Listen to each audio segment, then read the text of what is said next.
All right, this is lecture number 5 in the cardiovascular series. In this one, we're looking at these things called pacemaker potentials and how those lead to action potentials.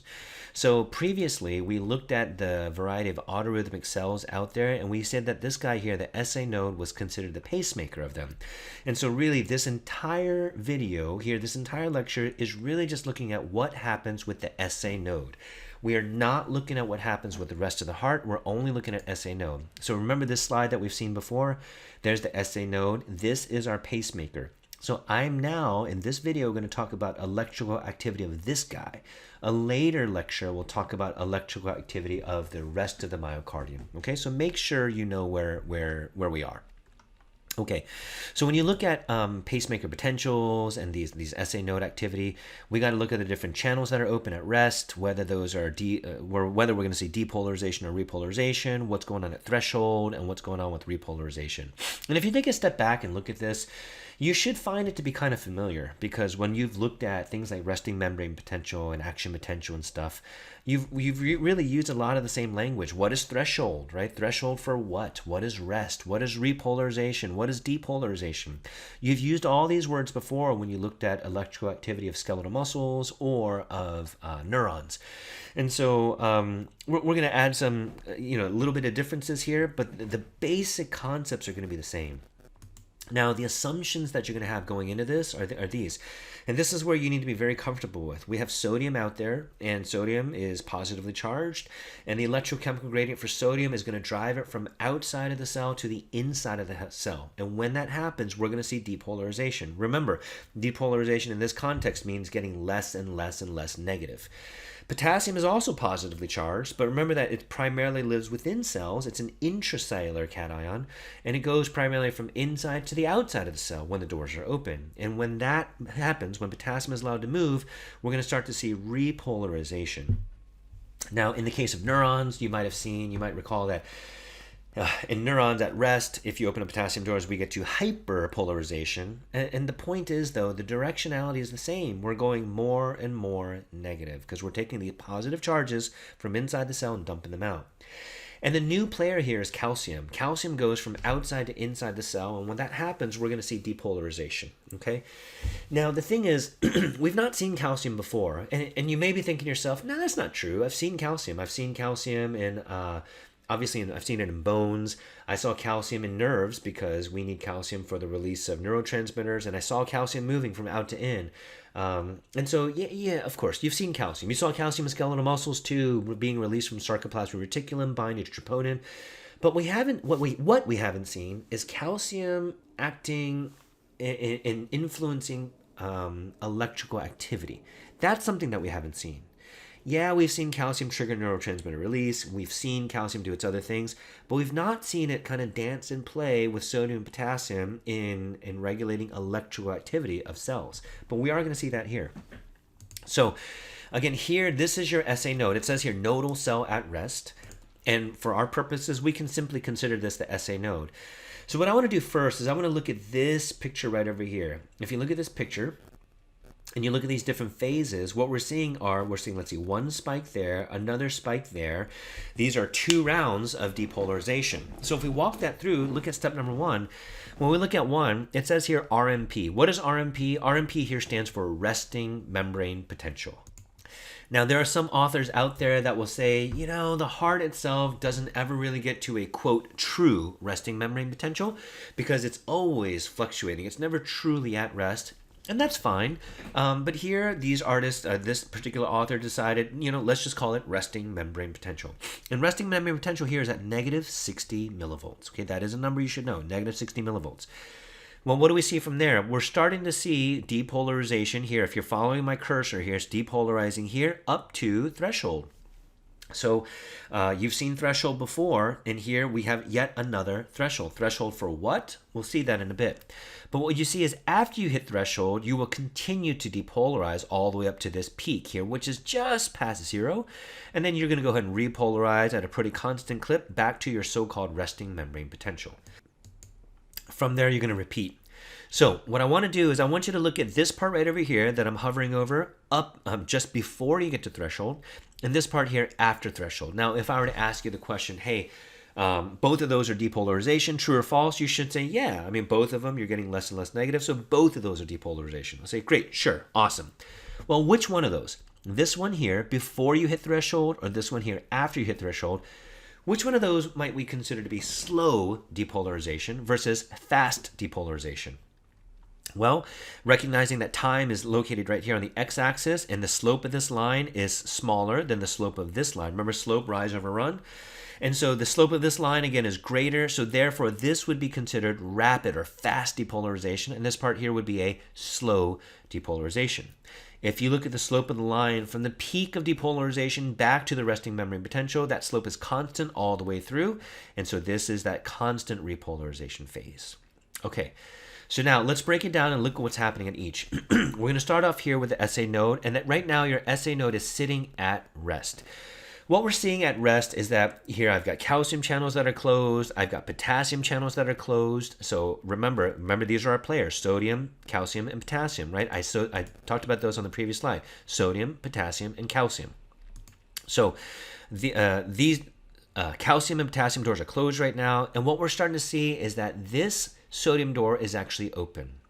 When sodium doors are open, which way does sodium move? Sodium moves from in to out.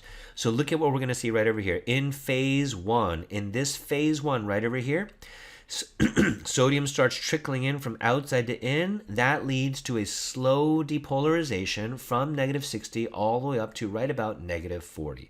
That is that slow depolarization. From there, I hit threshold. Great. Now you can ask the question, well, okay, you hit threshold. Threshold for what? The answer is threshold for opening up of voltage-gated calcium channels. So these are all voltage-gated, by the way.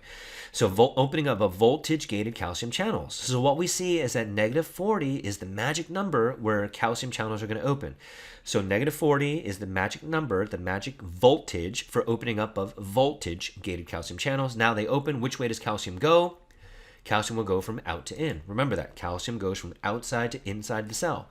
And when you're taking positive charges from outside to inside the cell, what do we see? We see a rapid depolarization. And so this phase right over here, too, this is where we see opening of voltage-gated calcium channels. Now, remember, keep in mind what you already know about all these doors. These doors are operating in such a way that there's a trigger to open them, but you do not need a separate trigger to close them. So you might consider these as these swinging doors that you sometimes see like in certain kitchens and restaurants. Maybe you have one in your home where you kick the door open or push the door open, and then a moment later, once you're through and you're not propping it open, then whether you like it or not, that door is going to swing closed, right? There's a lot of doors like that, like a lot of office buildings and stuff. There's a big heavy door that you got to pull it open, and then once you're through and you let go, the door automatically closes. You don't need a separate signal or separate trigger to close that door. So keep in mind that these ion channels, for the most part, operate under that phenomenon. Once you open them up, just a moment later, whether you like it or not, those doors are going to close. So here, that's why we see closure of the sodium channel, because, again, I kicked it open here, and after I kicked it open, whether I like it or not, it's going to close, like those swinging gates. Same thing happens with the calcium channels. Now, what do we see? What we're going to see then as that peak of depolarization, we're now going to see the opening of voltage-gated potassium channels. So once voltage-gated potassium channels open, potassium then, which way does it go?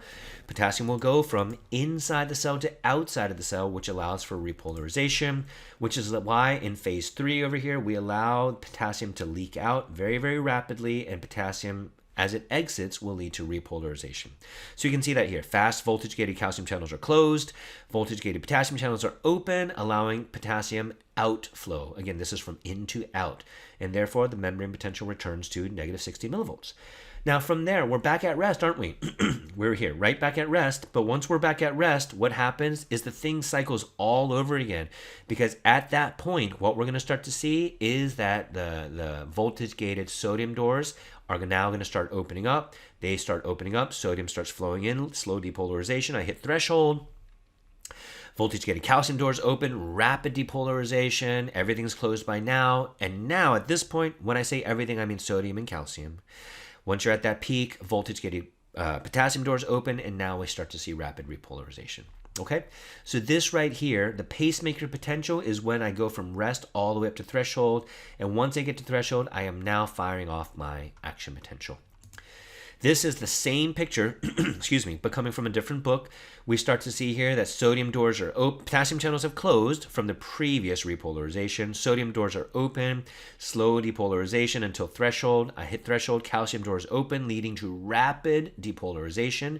Calcium doors close, and then now potassium doors open, which leads to rapid repolarization back down to your so-called resting membrane potential, at which point I cycle back and I do it all over again.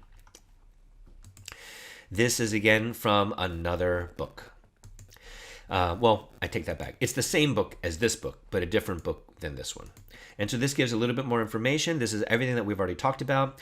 At step 1 over here, this slow depolarization is due to opening of sodium doors as well as the potassium doors closing. Remember, the potassium doors were open and this phase right over here, and now those doors have closed. That's why we see depolarization, and that's your pacemaker potential.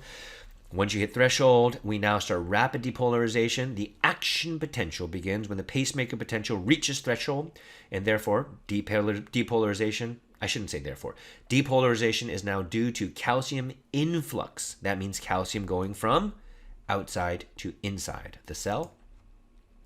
And then from there, stage 3 over here is repolarization due to calcium doors closing and potassium doors opening, which allows potassium efflux. What is efflux? It's potassium going from inside to outside the cell. And that allows potassium, again, efflux, which brings the membrane potential back to its negative voltage. Okay, so there you have it. Those are how SA nodes work. Describe the generation of pacemaker potential. Which channel opens at rest? That was that voltage-gated sodium channel. That would lead to depolarization. And what happens at threshold? At threshold, we see opening up of voltage-gated calcium channels. And which channel is responsible for repolarization? That would be opening of voltage-gated potassium channels. So that concludes lecture number 5. Like I said, just to, even though I said that concludes, just to remind you, just to kind of bookend this thing, what have we been talking about? We've been talking about this thing right over here. This thing right over here. This is how the SA node creates its own electrical signal because it's got that unstable resting membrane potential. Subsequent lectures will go into the action potential of the rest of this muscle, which you'll see is going to be quite different. If I might go ahead and just show you just quickly, it's going to look like this. I want you to see how this picture here, see this broad, flattened out, prolonged depolarization here, how that looks different than this, right? This picture right over here, these peaks look different than this peak over here. Now, granted, there's only one here, whereas in this picture there's 2, but what I'm trying to draw your attention to is that the shape of them. The shape of them are fundamentally different, but what we'll see when we get into those is that they involve the same people, same sodium, potassium, calcium, but it's happening in a different area. Okay, and that'll be it. That wraps up lecture number 5.